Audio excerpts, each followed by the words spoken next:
how to use the BetRivers Loyalty Rewards program. Now, the BetRivers Loyalty Reward program is a reward program on BetRivers, basically which they will offer to users, even those who are new or who've been using the app for a prolonged period of time. And to utilize or leverage those reward programs of loyalty rewards, you have to open the BetRivers app. And once you're here, these are the options you will see. First off, you can simply tap on the promotions icon from the bottom. Once you tap the promotions icon, you'll find different type of rewards that they have available. But in this video, we're going to specifically discuss the loyalty reward program. So let's just wait until this opens up, and here you can see the loyalty reward program. There is the iRush rewards loyalty program, there is the sports welcome offer, and however you want. For a welcome offer, you can simply deposit an amount, and new players, you have second chance bonus bet up to $100 deposit code.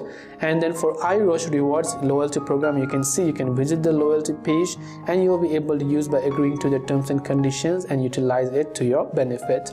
This way you can use the BetRivers Loyalty Rewards program. I hope the video helped you out. If you have any questions, feel free to leave them down below. Thanks for watching till the very end, and see you soon as always in our next video.